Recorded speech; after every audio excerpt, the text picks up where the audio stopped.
This video was made possible thanks to my friends at Kiwana Chevrolet GMC.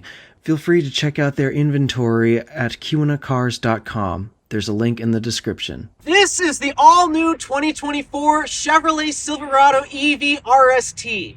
And if you're looking for an electric pickup to actually do real work, this is pretty much your only option.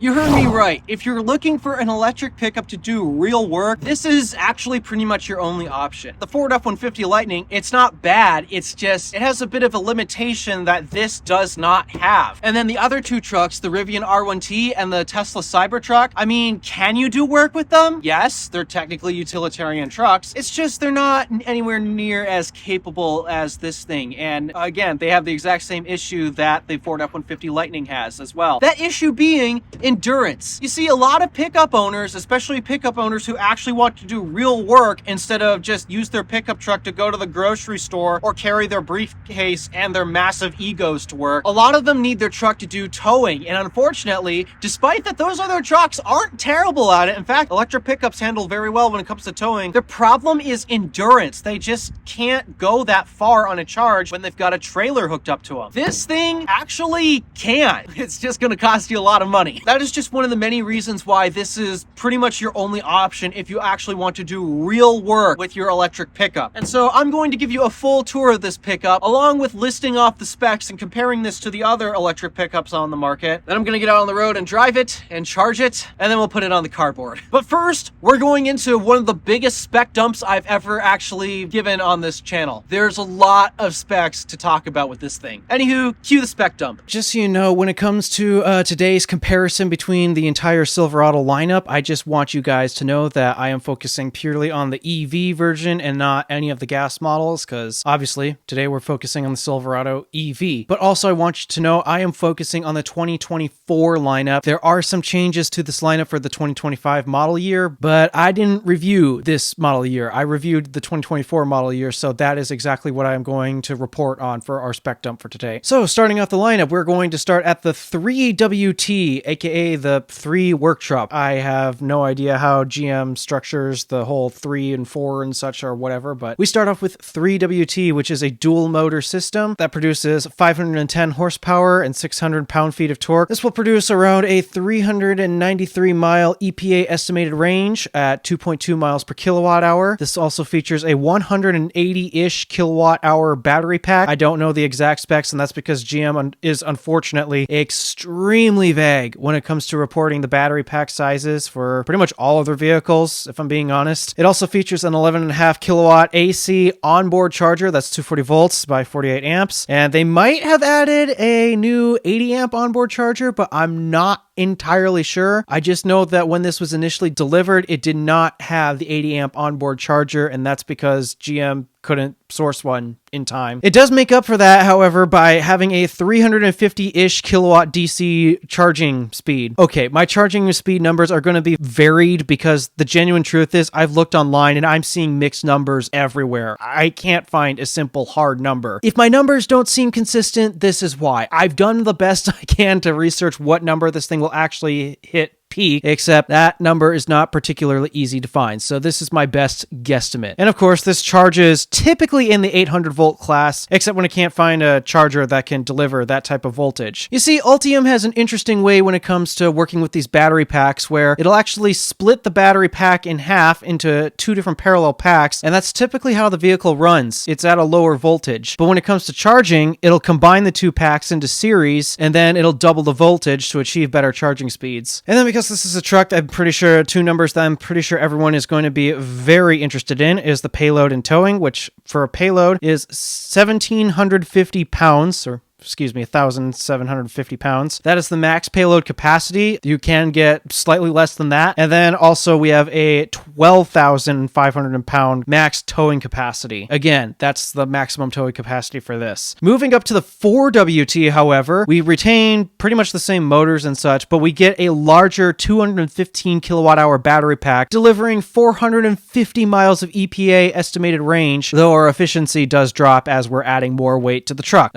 Same exact impact charger, again, this is because it took GM a little longer than they wished to source an 80 amp onboard charger. So we have, once again, another 11.5 kilowatt AC charger. That's 240 volts at 48 amps. In theory, because this is a bigger battery pack, it should technically charge faster, but once again, I can't find the exact speed that this is supposed to be able to charge at. Thank you, internet and GM, for not disclosing this properly. Our payload and towing has gone down because we've added more weight to the truck due to the bigger battery, so that means your payload and your max towing numbers are going to go down. Now you're only going to be able to carry 1,400 pounds of payload and 10,000 pounds for max towing. Now we move up to the model we are reviewing today, the RST. This is, again, a dual motor system, but this time we get more power at 754 horsepower and 785 pound-feet of torque. With a 205 kilowatt hour battery pack, it manages to achieve an estimated 440 miles by the EPA at 2.1 miles per kilowatt hour. There's a reason why this is the official work truck for electric. And then finally, this truck does have an actual 80 amp onboard charger. I checked the Windows sticker. So yeah, 19.2 kilowatt AC charging. That's 240 volts at 80 amps. And then I found the official number for this. It's 380 kilowatt DC charging at the 800 volt class as well. And to my surprise, despite our bigger battery, we gained an extra 100 pounds of payload at 1,500 pounds, though we're still at 10,000 pounds for our max towing capacity. In terms of our trim and pricing, well, yeah, you might have noticed that the work trucks, I can't exactly get you a price on because this requires a fleet account, which I don't have. If I recall, the 3WT is somewhere in the $70,000 range, but again, I don't know the exact pricing, and because it's fleet and such, pricing is definitely going to vary. I can't get you exact pricing on that, I'm sorry. But I can get you exact pricing on the RST because this is the consumer version, starting at $94,500 MSRP. Today's tester, we have the RST, obviously. And then our only option is basically the front license plate, as really there's not really any options available for this. All there is that's left is pretty much just dealer accessories. Oh, well, I suppose there is an available speaker system in the tailgate, which we'll get to that in a second, but this truck does not have that option. So that leaves us with the destination charge of $1,995, bringing us to a total MSRP of $96,535 as equipped. As always, when we begin our tours, we start off up the front and discuss the styling bits. Now, this is the RST package, meaning it's basically fully loaded, at least at this point in time. Chevy initially came out with a work truck variant of this, albeit it was also extremely expensive. It cost like $70,000 to buy, and unfortunately, you, the consumer, couldn't buy it. You had to have a fleets account and buy it in bulk. And so, yeah, you didn't really see many Silverado EVs on the road. There were some on the road. In fact, I spotted one on my road trip to North Carolina. But there are quite a few differences in the styling department between that and this. One of them is when it comes to the RST package, you can get this in any color as long as it's black. Yeah, you remember that whole Ford thing where you could get any Ford in any color as long as it was black 100 years ago? Well, that carries over to this. At least for 2024 models, the only color you can get the RST in is black. 2025 will fix that, but this is a 2024 model, so you can get it in any color as long as it's black. But then other differences between this and the work truck variant, this actually has the full light bar this time, where pretty much this whole section of light bar was missing, and this was all a solid black panel. And this being the RST, of course, the bow tie is blacked out to match with it and illuminated for being a fancier model. And because this is an electric vehicle, you don't need a grille right here. You do technically need a grille, it's just you don't need one anywhere near the size of your traditional ICE vehicle. And that's where you'll find this right here. This is all the grille that it needs right here. Interestingly, no fog lights. I would have liked to see fog lights. And of course, all of your illumination here is LED. Your headlights, high beams, turn signals, yeah, it's all LED. It should be at this point. But then something unique about the Silverado EV compared to the rest of the Ultium vehicles, well, this pretty much only pertains to their pickup trucks. Their SUVs don't really have this functionality.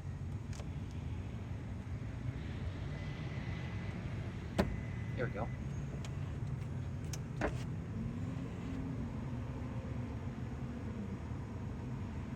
That's right.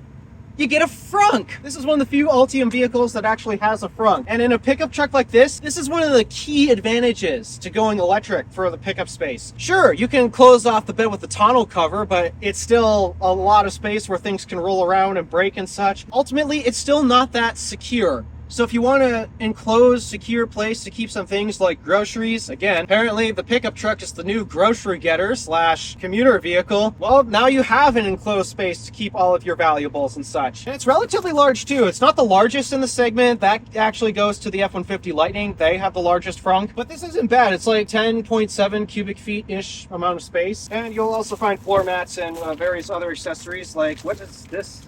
This is the charger? Well, they provide a basic EVSE right here, along with the tire repair kit should you happen to get a flat in this. Oh, and here's the plugs for that. 1450 and 515. Okay.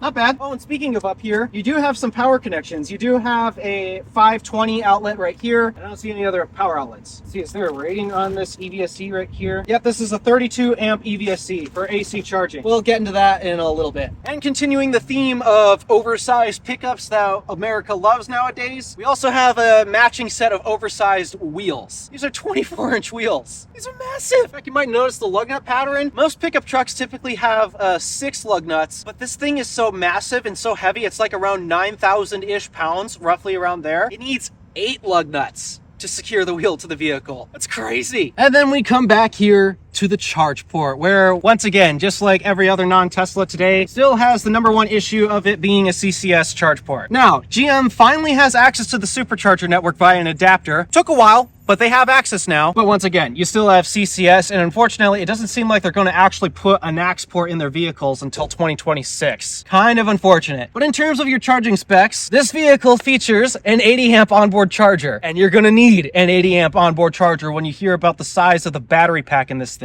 Why do you need 80 amps of AC power to charge this thing? Well, it's because it's a 205 kilowatt hour battery pack. 205 kilowatt hours. That is the reason why this truck is actually capable of doing work compared to the other electric pickups. Sure, they can actually do work as well. It's just they don't have the endurance that this has because they don't have batteries anywhere near as big as this. But yeah, that is exactly why you need 80 amps of AC power to charge this thing, because it's going to take a while if you got less. And then in terms of DC charging, that's where this thing really starts to shine. Because the battery is so massive, in order to charge this thing relatively quickly, it needs I kid you not, 380 kilowatts is what this thing will pull. 380 kilowatts max. There aren't really any charging stations that can actually give this 380 kilowatts. Most will cap out at 350. But all you do is remove this DC flap cover thing here, plug in your CCS connector, and then in theory, if the charging station is working, you can get 350 kilowatts into this thing. It's absolutely insane. And it's also insane how long it holds 350 kilowatts. This is one of the best charging vehicles out there, barring that the infrastructure works. And now we come to the rear of the vehicle where we discuss another thing that drives me nuts, taillights. And it's because, once again, GM got only one of the 2 key elements to a good set of taillights right. They're 100% LED, as you can see, LED light bulbs here, and the reverse lights are LED. It's just the other thing that they just can't seem to get right for whatever reason. They keep combining the brake lights and the turn signals. It's bad design. Brake lights should always be red, turn signal should always be amber. It makes too much sense, and yet they refuse to do it. And since we're back here, let's actually talk pickup truck bed, because this has some interesting quirks when it comes to the bed of this thing. So for one, of course, you have your standard tailgate. Nothing special. I mean, this also has a tonneau cover from the factory too. I'm actually going to roll this up for a quick sec. There, much better. So yeah, of course, this is a pickup truck. It can function like a standard pickup bed, but this is a lot more than just your standard pickup. In fact, this tailgate here is a lot more than your standard tailgate. Obviously, it can function like a normal tailgate, but then you got cool items like this load stop here. So now if you want to put longer items in with the tailgate down, well, it won't just come flying out of the bed. You have this load stop to help stop it. Oh, but that's not even where all the possibilities end just yet. You want to create a cargo shelf system? Well, here's something cool that you can do. You can fold down half of the tailgate here. And okay, this part can function as a desk for your laptop and such. But then if you want to create a shelf system, all you need is a big piece of plywood and then flip up your load stop. You get a shelving system in the bed of your truck. Oh, but this can do more than that. See, the problem with tailgates is oftentimes when you just lower the tailgate normally, well, now all of your stuff is relatively far away from you. It's kind of hard to reach. Well, because this middle piece here can fold down, well, you now have closer access to whatever's in the bed. And then even better, that load stop that I mentioned, all you have to do is fold this down and you get a step. The grab handle's missing. What? Typically there'd be a grab handle that would fold out here. I'm not sure why that's missing. Well, there's typically a grab handle here that you can fold out, and so that way you can easily get yourself into the bed just like such. But obviously that's missing. I don't know why. And then another option is actually right here. You can option in a Bluetooth speaker system for when you have your tailgating parties. So yeah, they came up with a lot of uses for this tailgate. Also, woo! I was gonna say it's relatively light, but I needed 2 hands. But then other things that I love about the back of this as well is the side steps here. Don't you hate it when the tailgate's down and you can't climb in? GM put these very handy dandy corner side steps to help lift you up so you can get in the bed easier. And then obviously you have your other towing equipment and such. Apparently this is equipped with their trailer camera system and such, so if you want to put cameras on your trailer to help you see past it, well, you can do that. But then other features about this bed that I have to cover, because this is an electric truck, you have access to a 200 kilowatt hour battery. Why not use it for other things aside from driving? Well, guess what? You can, because right here, you'll find a couple power outlets. This is a set of NEMA 520 outlets. Here's another set of NEMA 520 outlets, and then you have a 240 volt outlet. What's the amperage rating? 30 amps? Yeah, you have a 30 amp, 240 volt outlet right here. That's kind of convenient, but despite all of these cool features in the bed of this truck that make it so useful to live with, none of that compares to the final single coolest feature of this, the midgate. Yes, that's right. The midgate. This is something that Chevy pioneered back with the Avalanche, and unfortunately it kind of died off because, well, the Avalanche wasn't necessarily considered a relatively cool vehicle for whatever reason, but GM is bringing it back with the Silverado EV, and I have to say, one of the coolest features yet. So here's how you actually fold down the midgate so you have access to the bed and can extend it. First thing you got to do, fold the headrest down, then you pull the seat down. Oh, nice big subwoofer right here. There's a tab right here that you pull. Now I gotta come around to the other side, push these headrests down, fold this forward, right. Then pull this tab, fold this seat down, then there's a latch right here, then there's a latch here. There's a safety catch for the rear window, which is a good thing. Then the rear window slides out like so, and you can store it actually right here. There we go. Now it's in. And then finally, push a button.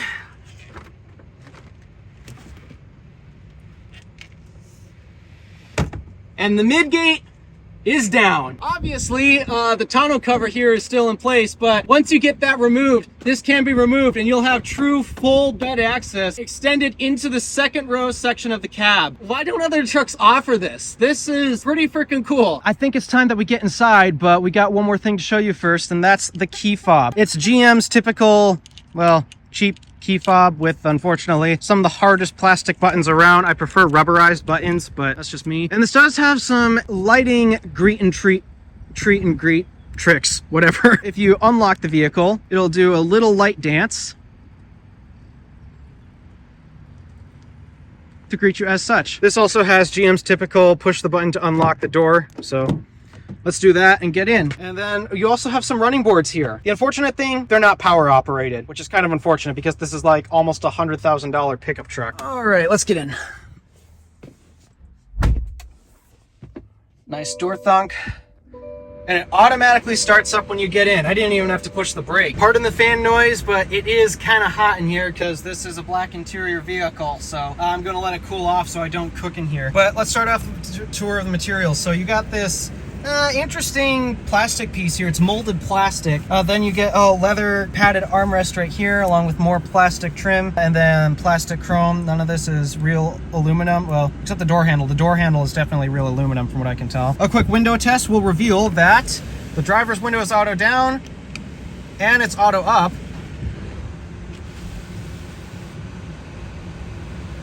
And same with the passenger window too. That's great. Passenger window is auto up. Then if I had to guess the rear windows, those are auto down, and then not auto up, which is typical GM cost cutting. But it's nice that the passenger window is automatic up. That's great for the missus, should the missus be riding in this. We also have a ginormous speaker grill right here. This having the Bose premium audio sound system. We'll take a sample of that in a little bit. And then other cabin materials, this is pretty much all gonna be a plastic of some sort. Nice texture plastic. It doesn't feel particularly cheap, actually. It feels kind of nice. You have some stitching detail right here, blue and red, for this being the RST. Yeah, not particularly the nicest interior, especially considering this truck is almost $100,000. I believe the sticker price on this, they're asking $96 for it. But for the most part, it's not the worst in the world. Oh, and then you got Silverado first edition here, which this is not the first Silverado out there. There's a bunch of Silverado EV work trucks, but oh well. To the side here, you'll find some controls for your electronic parking brake, your vehicle's air suspension, along with a lane keep assist, controls for your power front and your tailgate, along with your interior lighting controls. And then you'll also find your trailer brake control right here with your gain controls as well. Coming to the steering wheel, nicely leather wrapped, along with these controls on the wheel that I absolutely despise. I really do not like these controls at all. I wish it just had a standard D-pad. It would make more sense, but oh well, that's what they did, I guess. Steering wheel is also heated, which I hope so considering the price of this truck. And then you can also change your various displays right here to show whatever it is you're looking for, including a preview of your map as well. I personally prefer this screen because this is pretty much the only screen that will show your battery percentage, which at 27%, what's the miles it's indicating? 113?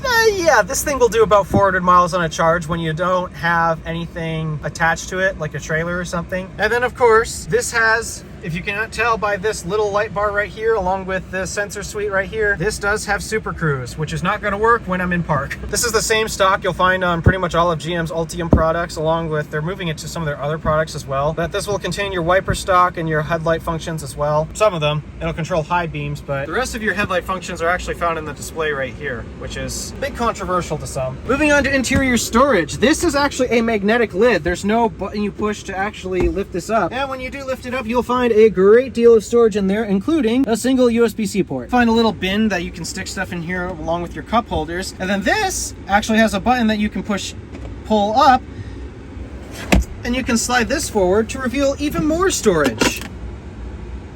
And a Chevy bow tie. I don't know what this is doing in there, but this is a weird thing to leave in here, but okay, I guess you get a Chevy bow tie when you buy this? I don't know. And then this pad right here is fixed in place, but wow, this actually goes pretty deep. And then of course you have this pad right here where with a couple more USB-C ports, a 12-volt outlet, and then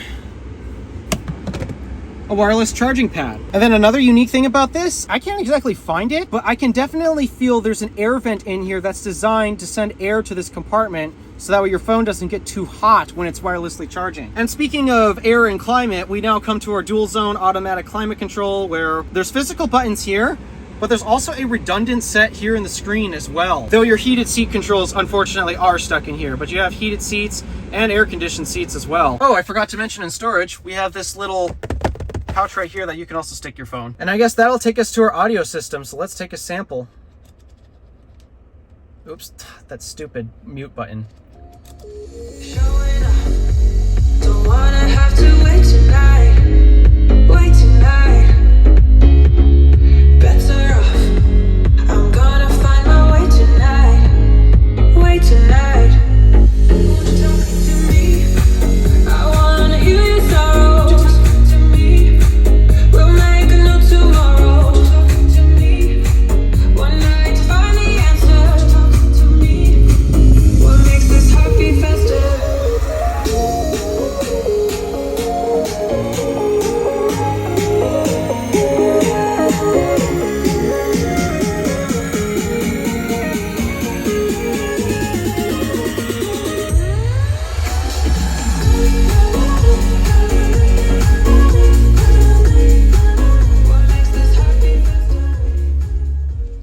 Sound system for being the premium option, surprise lack of bass that I'm noticing, which is okay. It's actually very well tuned. It's just, I'm surprised because when it comes to Bose audio systems, they typically have a lot of bass. And I mean, this does have a subwoofer underneath that seat right there, but wow, the bass is slightly lacking. It's not lacking by much, but it's kind of slightly lacking, which is very unusual for a Bose system because Bose sound loves bass. And then also I should point out, there's no mute button in here. Despite that this is a screen knob knob, like you can see this appearing. This center portion does nothing. If you want to mute it, there's the power button right here, which is one of the most unusual things. And no, this does not control the vehicle. This controls the infotainment system here. You want to shut the vehicle off, that's this button right here. But that'll take us into this Ultium infotainment system. I've gone in depth with this on the Equinox and the Blazer, so I'm not going to go too in depth with it right here. I'm just going to point out that this is basically Android Automotive based with a lot of Google services. And unfortunately, if you're an iPhone user like myself, there is no Apple CarPlay, and you will be disappointed in the lack of Apple apps. Like, for example, I use Apple Maps. I can't use Apple Maps on this infotainment system, which really sucks for me. And then also, you don't have native Apple Music. The only way I'm able to play music is I have to Bluetooth connect my phone and stream it through that way. So, I mean, that's how Apple CarPlay works. You typically either plug it in or you use Bluetooth and stream whatever it is onto the display. But I want my native Apple Music. I want my Apple Maps. Why did you do this to me, GM? This is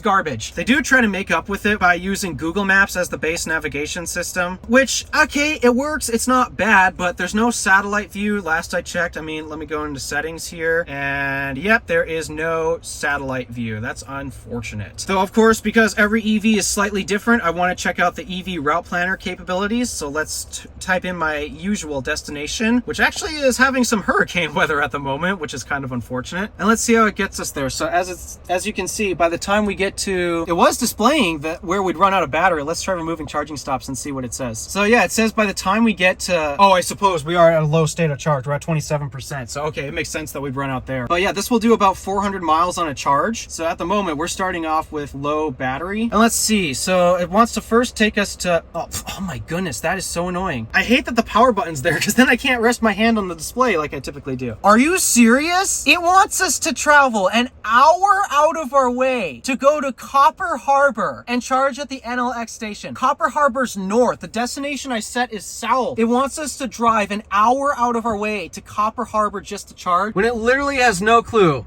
There's a charging station all the way over there, and then there's the charge point station in downtown Houghton as well. Wow. So yeah, it wants you to drive an hour out of your way just to charge. No, don't do that. That's bad route planning. But let's see where it wants us to go from there. In-charge energy charging. That seems like a new station. I've never actually heard of that. I don't know what it's capable of, but apparently you're supposed to charge there for an hour. There's an EV Go in Hickory Hills. That's in the Chicago area. 41 minutes. Again, this is a 200-ish kilowatt hour battery pack, so it's gonna take some time to charge it. Electrify America in Georgetown. That's near Indianapolis. And then finally charge in Asheville. Electrify America in Asheville, just to arrive in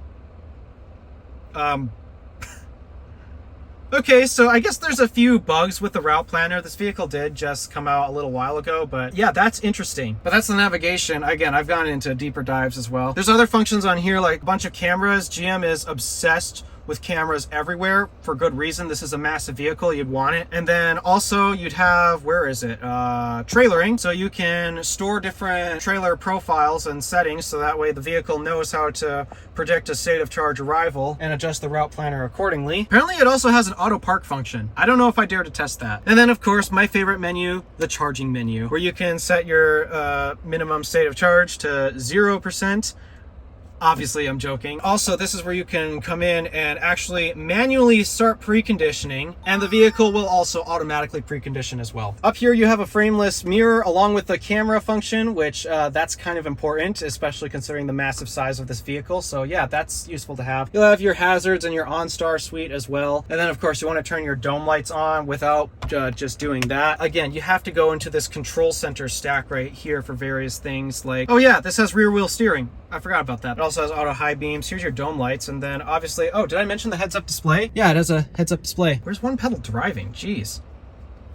Yeah, that should be set to on by default. I don't know why it's set to off. Kind of stupid in my opinion. Yeah, there's a lot of switches. You even have some auxiliary switches if you want to mount some stuff to this, I guess. It's a bit controversial how GM's moved a lot of the switches into menus like that, and they're not exactly the easiest things to find. At least they give you traction control. That is a very important one to turn off in the wintertime.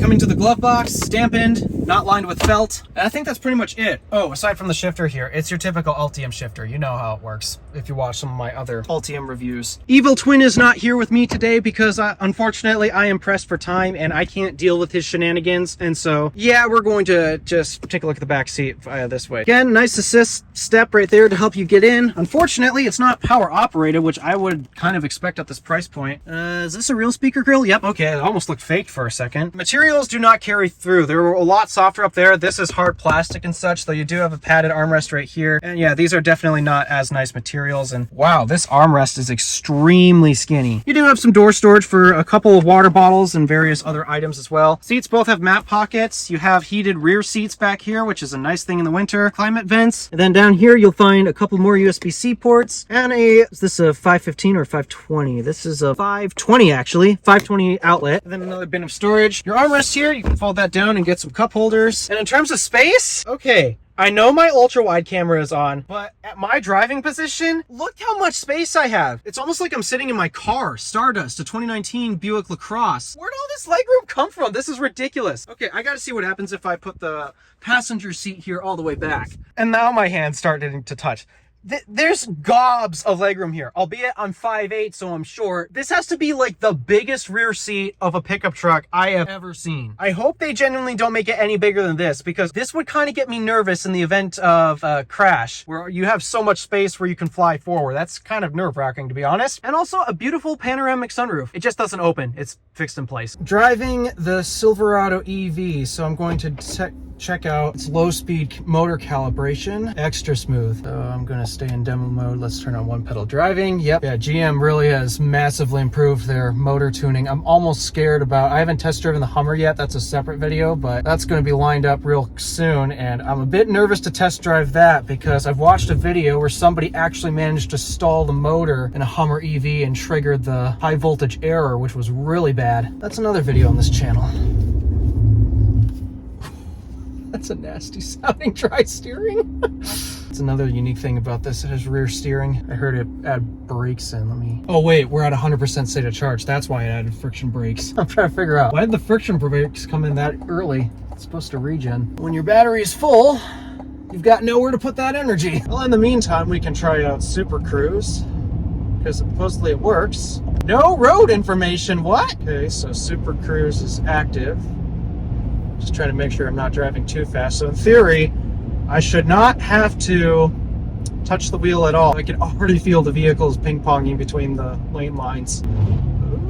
Yeah, it gets a little nerve-wracking. Very smooth though. I mean, I haven't driven this over a bumpy section yet. Will say, I'm not particularly a fan of the height of this. I always forget regen braking is a thing. I need to like daily Tesla or something, because you can enable one pedal driving on this, which means you don't have to use the brake pedal at all to slow down. I do wonder though, is there a way to turn that sound off? So I guess we're doing a tiny bit of off-roading. Placing a culvert or something? Probably not going to do any handling tests. That's because the thing that makes me nervous is this is like almost 9,000 pounds. Sending that into a corner is going to get pretty dangerous, so I'm not going to do any handling tests because this thing's too expensive to test for that. If it were my own truck, then maybe, but it's not. What I don't like about reversing these things is for whatever reason it turns off one pedal driving and then catches you off guard. Go into drive modes. I'm going to try wide open watts. What?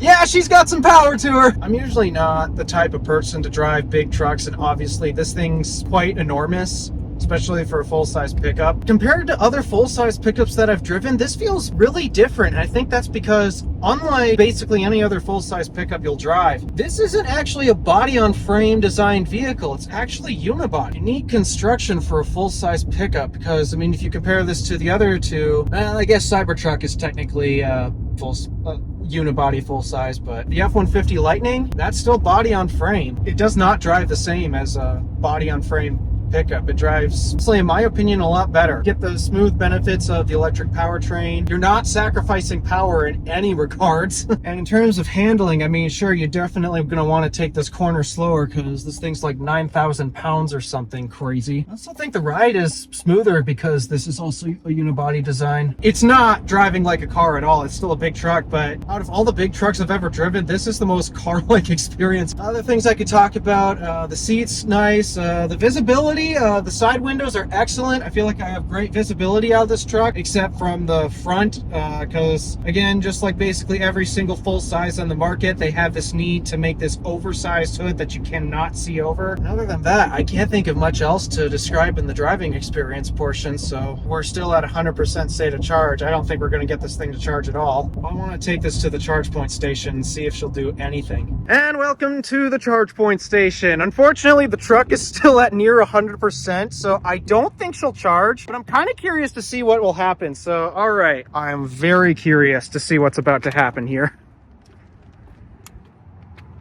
Uh-oh. Oh, shit. Connector's broken. That's not good. We're gonna have to move stalls. That connector's broken. All right, let's try this again. Activated. Let's open up the charge port.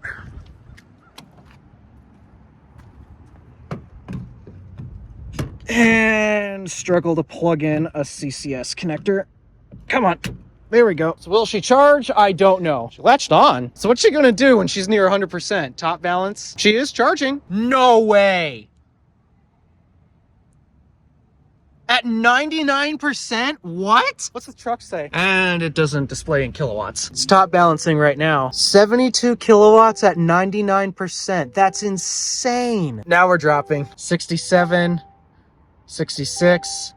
So yeah, she's just top balancing right now. Well, I guess this is what happens when you have such a massive battery pack. You can pull near 60 kilowatts at 100%. Okay, yep, now the power's ramping down. Claims 20 minutes remaining. Yeah, we're not gonna stay here that long. I just wanted to see what she'd do at this state of charge, which, geez, that was an insane. I don't want pricing. I want...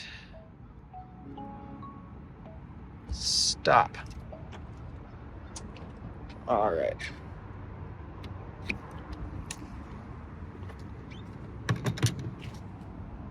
Okay, close up the DC cap. And time to wrap up the video. Starting under the hood, we have a power figure that, let's see, 700 horsepower plus 700 pound-feet of torque. On my scale, that's enough to get you a perfect 10 out of 10. In terms of range, this actually broke my scale, not gonna lie, and I gave it an 11 out of 10. Seriously, despite how poor of efficiency this thing has, honestly, it deserves its 11 out of 10. Genuinely, it does. In terms of drivetrain, this is a standard dual motor system, so it's technically all-wheel drive standard. So I'm giving it a 6 out of 10. 0 to 60 is done fast enough to get a 9 out of 10. And in terms of charging, in theory, this should have gotten a perfect 10 out of 10 with its 80 amp onboard charger and its amazing DC charging performance. But once again, because this has a CCS port, I dock it 2 points for that. If it only had a NACS connector, only then could I give it the full 10 out of 10, but we're stuck with an 8 out of 10, bringing us to a total of 44 out of 50 for under the hood. Next up in the weekend categories, styling. This truck is extremely handsome, and while, yeah, some may not particularly like it, like the sails on the back, personally, I think it's a handsome truck. It really doesn't look that offensive, if I'm being honest. I'm giving it a 6 out of 10. I really dig the design of this. Visibility, to my surprise, I thought it was going to be bad, but it was actually way better than I expected, minus the unusually tall hood. That was really the only thing hurting it in terms of visibility. I could see very well out of this truck, so I gave it a 6 out of 10. Handling, big truck, 9,000 pounds of curb weight. Yeah, that's gonna get a 3 out of 10. It's not dangerous, but you're definitely not gonna want to take this into corners fast. It's not meant for that. Fun factor, this is a work truck. Work trucks aren't really supposed to be, well, fun. It's pretty much only saved by the wide open watts thing, and that's pretty much it. I'm giving it a 3 out of 10. And in terms of cool factor, genuinely, I'm not entirely sure, because if you are into the electric truck market, well, you're going to probably think this is the coolest thing on the market because it's an electric pickup truck that can actually do work. But then again, it's an electric pickup truck, which is still a very controversial thing in the pickup truck space. So I'm giving it an average 5 out of 10, bringing us to a total of 23 out of 50 in the weekend categories. Remember, weekend categories are designed for more fun cars. This is not that. Then we move up into the daily where it fares much better. Starting off with features, this thing is packed with features. And unfortunately, I would have given it an 8, but the lack of Apple CarPlay and the lack of my ability to use my Apple services, yeah, I'm gonna give this a 7 out of 10. Comfort is pretty darn good for a pickup truck. Usually they're not exactly the most comfortable things in the world, but I found it almost close to comparable to my sedan, actually, which really shocked me. Yeah, I'm giving it a 7 out of 10. Quality, material choices were not exactly the best, but the cabin was put very well together to the point where I'm at least gonna give it a 4 out of 10. When it comes to practicality, this is a pickup truck. Honestly, there's not many ways in which this thing is not practical. The only thing that really harms it is just its massive size and the fact that because you have such a massive battery, that actually means charging is going to be a bit more expensive than your average electric vehicle. Nonetheless, I'm giving it a 9 out of 10. And in terms of value, this is a bit questionable. On one hand, if you're into the electric truck experience and you know you want an electric truck, honestly, there's nothing that can really rival or offer what this thing is offering in terms of like being an actual truck you can use for work and can actually use on job sites and to actually do stuff instead of hauling your briefcase and massive ego wherever you go. But the problem is it's expensive. The consumer version is already starting at the mid 90s and it's kind of pricey. I'm going to give this a 4 out of 10, bringing us to a total daily score of 31 out of 50. Add them all up, we get 98 out of 150. So far, the best scoring electric vehicle on my list. And well, yes, on this list, I am currently comparing it to a couple crossovers. And yeah, you haven't watched the Hummer video yet. I'm still actually in the process of editing that, but I wanted to make sure I get my score in so I remember everything. As you can see, currently this is the best electric vehicle I have ever actually reviewed. I have yet to get Teslas in here, and it's because unfortunately I haven't had enough time in a Tesla to put them on this list. I think I probably should separate these into like a dedicated truck category because it just makes more sense, but well, they don't fit in this trucks category because this is for gas. And as you can see, my under the hood score here has different factors because, well, completely different powertrains. But as of right now, this is technically the highest scoring vehicle on the cardboard. I was very impressed with that. And honestly, I'm more excited to see the GMC Sierra EV come to the dealership lot. I hope that it comes soon. I genuinely like this truck, aside from the fact that it's another big truck. I'm not a fan of big trucks. Honestly, I do believe they are oversized, especially for the intended market that these particular ones are trying to serve. But as of right now, I genuinely think this is an underrated truck. I genuinely think this is actually a better truck than the F-150 Lightning, not because I'm a General Motors biased fan, okay? I do have that bias, but honestly, when you compare this to what the F-150 Lightning can do, sure, its capabilities are relatively similar, but once again, it just does not have the endurance of the Silverado EV. And that's what happens when you shove a massive battery pack underneath. You just get this amazing endurance that can't really be questioned, to be honest. All right, I've got no more to say. I'm just rambling at this point. Thank you for watching. Do me a favor and interact with the stuff below. My name is Alpha DeWolf, Random Alpha, signing out.